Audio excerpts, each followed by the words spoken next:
The great port city of Anvil is definitely familiar to players of The Elder Scrolls IV Oblivion, but today we are looking at the even more impressive fan-made version.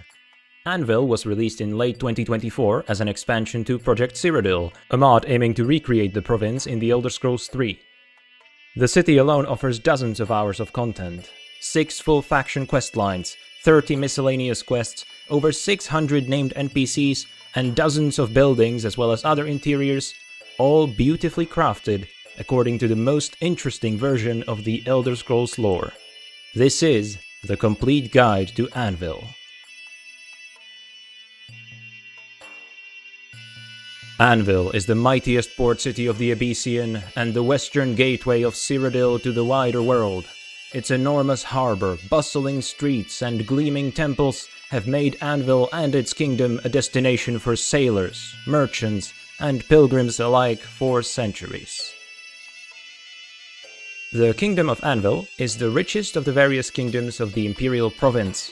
Situated in the westernmost end of the province, the kingdom encompasses the town of Brina Cross and smaller settlements of Thresvi, Marav, Halsedek, and Arkad, as well as the island of Sturk, and of course the great city of Anvil. The kingdom borders the kingdoms of Such to the north and Kvatch to the east, and the province of Valenwood to the south, with the mighty river Strid forming the natural border. The land mostly encompasses the Strident Coast, a fertile land full of farms, orchards, and ranges, but also Ayleid ruins or old Riemann fortresses. Daysek Marsh, a tropical green region to the east, also deserves a mention. The Isle of Sturk in the Abyssian Sea, meanwhile, is a tropical paradise surrounded by underwater treasures hidden among coral reefs, and a cultural crossroads between the Imperials and their neighbors. Anvil itself is the largest port of the Abyssian Sea and an important center of commerce. From the west, it receives hundreds of trading vessels laden with goods, which it then exports deeper into the province along the Gold Road. It is on this Gold Road that we arrived at the city to explore it. From afar, we can see that the city is not confined to its mighty walls, so let's take a brief look at its exterior. It is there we find the Lady Stone and the Way Shrine of Mara. Closer to the gate, there are also crypts of the noble families, right next to the Chapel of Solemn Echoes. In front of the gate, there is a caravan stop where you can buy a donkey, a barn, and a pair of merchant tents. One of them, Nadia's Novelties, is especially important since she sells some incredible artifacts. At the gate is a horse carriage, which could take us to Brina Cross or Halsedek, but instead we will walk through the city gates.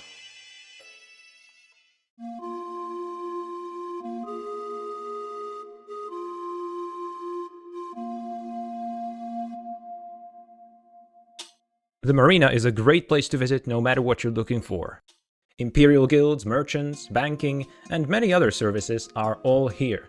This doesn't mean the rest of the city is just residential buildings, though.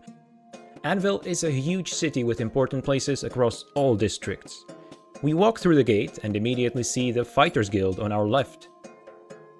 The local guild has over a dozen members of many races, including the rare Imga, and is led by the righteous, respectable master Pelagrius Vinicius.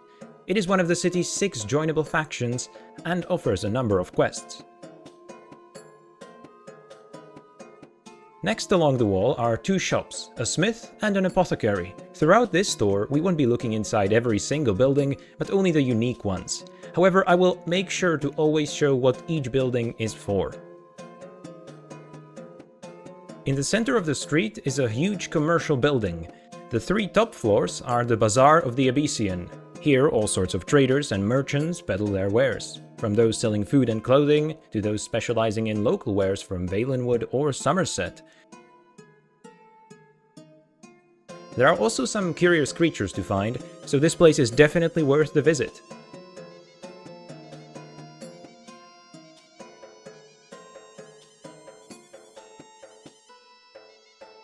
The ground floor of the building, meanwhile, is the Trident Exchange. Here you can buy and sell the shares of various publicly traded companies.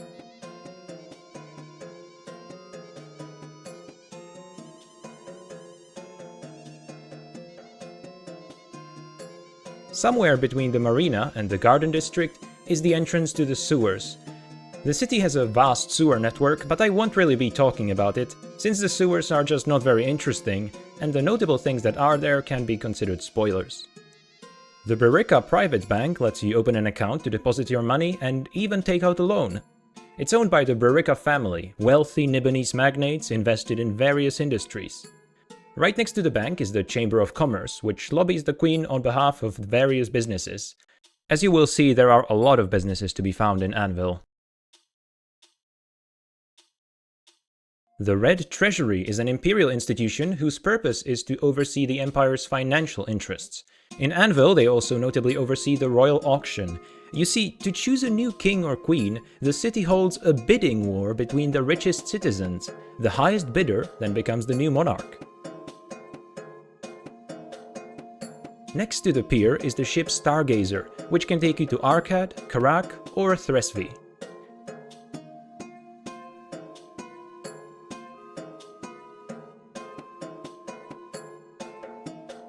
We have come back around to the gate, and it's time to check out the other half of the district. Next to the gate is one of the local temples of the Great Faiths. You might be familiar with the Imperial Cult, which represents the Cyrodiilic faiths in other provinces.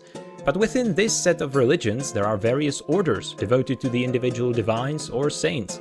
This is the Temple of the First Breath, which worships Morihaus, consort of Saint Alessia and co-founder of the First Empire. This particular order is not joinable at this point, but in the Garden District we will come across one which is. The Conservatory of Saint Leica, the patron of art, is the local center of art. Students and masters here capture the beauty of life through painting or sculpting.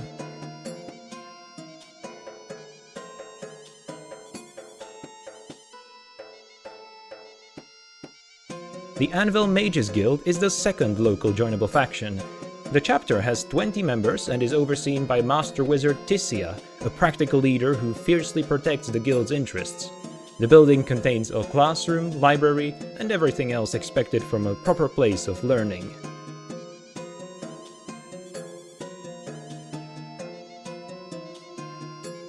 Next along the wall are a number of residential buildings.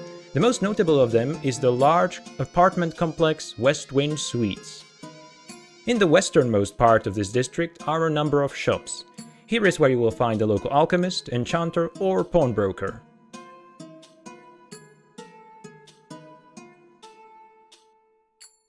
I must also mention the Imperial Geographical Society, a guild of cartographers, explorers, naturalists, and scouts. This is the place to go if you want to learn more about the city, region, or the entire world.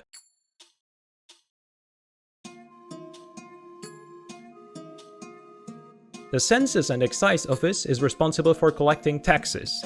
In the largest and richest kingdom of Colovia, that is, Anvil, this is quite a demanding task. Finally, there is the All Flags Inn, where we will rest for the night. The inn has a long tradition, as it was the first one built after the city was burned down by the Camoran usurper. Here we conclude our tour of this district of the city.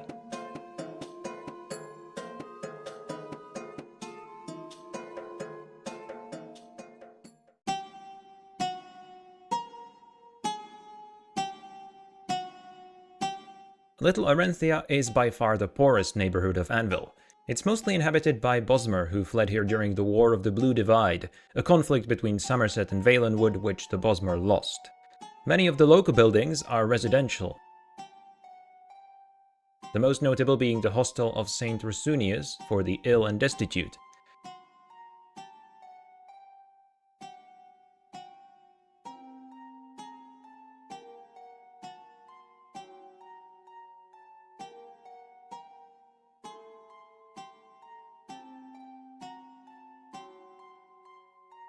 The other services are also aimed at a poorer clientele and include a baker, pawnbroker, and apothecary.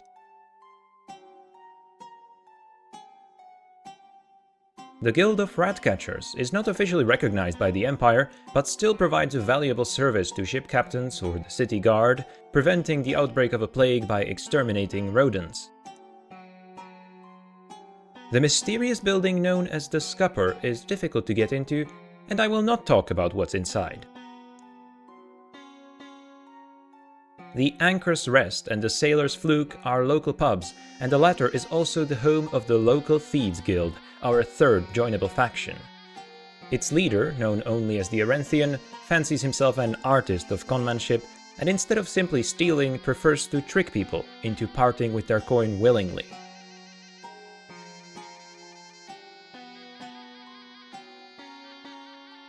The large bathhouse offers the opportunity to wash, no payment required.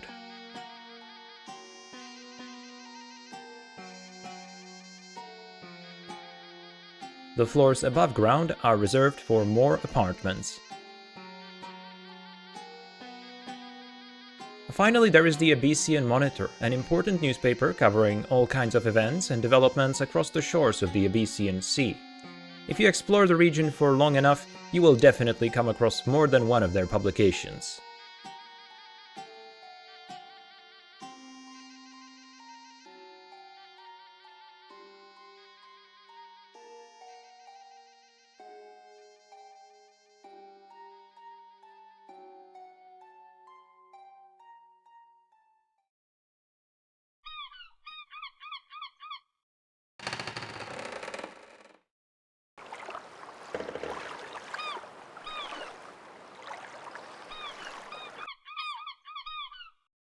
The port quarter consists of the central St. Bendu Square and the industrial harbour.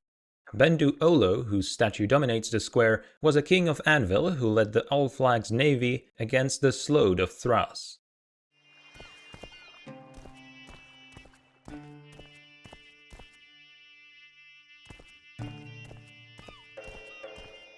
Entering from Little Orenthia, to our right we have the Navy Officers' Lodge, a specialized apartment building for officers of Anvil's navy.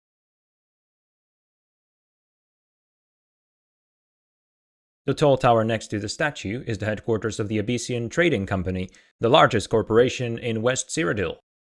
The company dominates trade in the Abyssian Sea, moving goods across 4 different provinces. In the corner of the quarter, right next to the port, is the house of Harbour Master Ermar Two-Step, who is in charge of the docks. The Beacon Company exports luxury goods from the Somerset Isles, such as textiles, jewelry, spices, and Altmer tea. It is one of the very few companies which are owned privately by the King of Firsthold.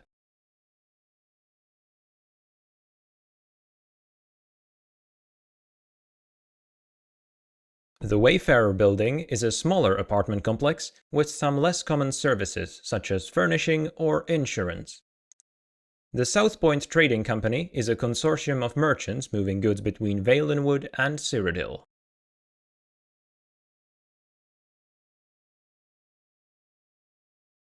Seastone House is the luxurious manor of Yuri the Red, a famous sailor and former pirate who is now sworn to the Queen.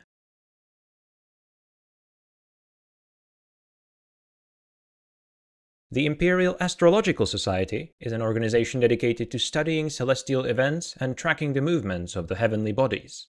They publish almanacs to help citizens determine the best time to undertake difficult tasks. The large building right next to the dock are the shipworks, a place for the building and repair of ships. Next to it is the local warehouse of the White Scarab Company, based in the neighboring kingdom of Such. The company exports salt across the western provinces and imports various commodities from Hammerfell. Behind the shipworks is the Chapel of the Tranquil Sky, dedicated to Kinnereth, the goddess of air. This also isn't the chapel offering quests, but we will get there eventually. Next to the chapel is a warehouse of the Abyssian Trading Company. The docks currently host several ships. Olive Ridley belongs to the Abyssian Trading Company and bears salt and wine, among other goods. Corel is a unique Valenwood vessel, constructed on the body of a sea beast. Corcaran Astor is an independent Altmer ship filled with goods from the Somerset Isles. White Reaver is a smaller ship from Hammerfell. Glisterpike belongs to the local Coast Guard at the Census and Excise Office. Heat Lightning is the vessel owned by the former pirate Yuri the Red. Valley of Diamonds is another smaller ship from Hammerfell and bears various ingredients and textiles. Brinestone is a Nibonese cargo ship bearing cloth, moth silk, and silver. We also shouldn't forget this remote part of the quarter. On the shore nearby are the local headquarters of the East Empire Company, which has an official Empire-sanctioned monopoly on rare goods, such as Dwemer artifacts or ebony.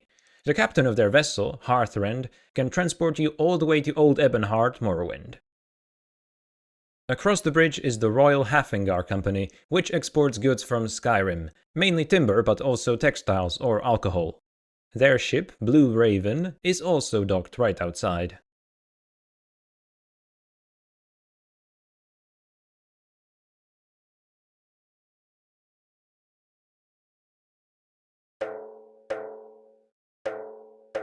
Fort Teledrak is the headquarters of the Imperial West Navy. It is a district reserved exclusively for the Empire's military. The main building consists of the Navarch's Tower, the West Navy High Command, the Captain's Apartments, and other less important sections.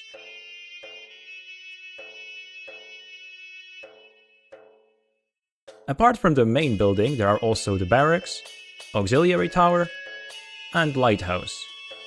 The fort has its own dock, occupied by 2 galleons of the Imperial Navy, the TEM Kintyra's Shield and TEM Eye of the Abyssian.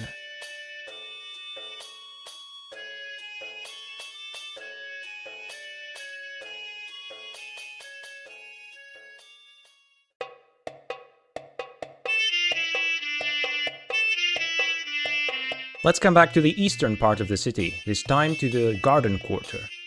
In many ways, this is the most beautiful district and serves as the home of the city's wealthiest inhabitants. It is full of greenery, and the open spaces contrast with the tight corridors of districts like Little Arenthia.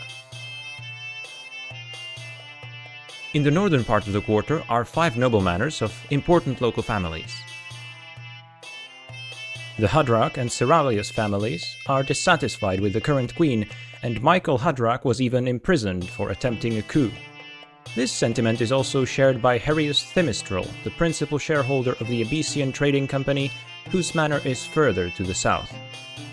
The Pelelius family, meanwhile, is led by the queen's brother, Raymanus, a quest-giver for a faction which we will speak of in the last section of the tour. The Benirus manor is not currently inhabited, and you might recognize it if you played The Elder Scrolls IV. The Saint Emile Officers Club is a high-class establishment where you can meet the local crème de la crème. Meanwhile, the Abbaset is renowned for its splendid entertainment. Apart from gambling, it's also the site of the local fighting pit, which is our 4th joinable faction. Here you can fight to entertain the public and win glory and gold. But now we finally come to Anvil's biggest temple, the Temple of Dibella Aesthetica, the 5th joinable faction. Its members are split into 2 groups. The ascetics, who are currently in power, choose to refrain from earthly pleasures, and their view of the goddess of love and beauty is more ethereal. The hedonists, however, are willing to indulge in all kinds of pleasures, associating the goddess with lust and desire.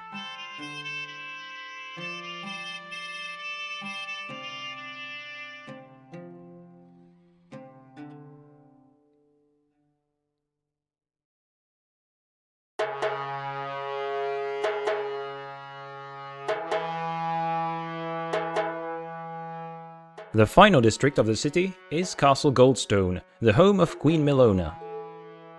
To access the castle, one must take the bridge from the Garden Quarter.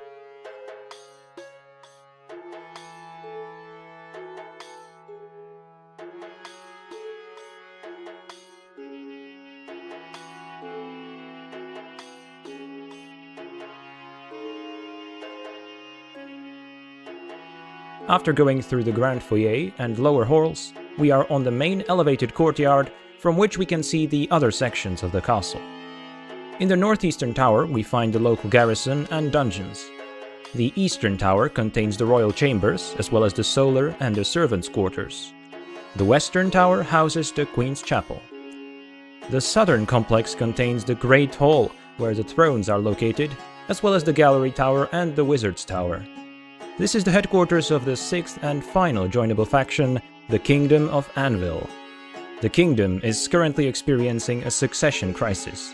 The old king Claudius disappeared a few years ago and left his 2 wives, who are both technically queens. Milona took over the kingdom after her husband, but it's unlikely the queen regent will keep the throne for much longer, since the nobles are plotting to overthrow her. The faction offers many quests in and around the city, and it's up to you to make your impact on the kingdom's future.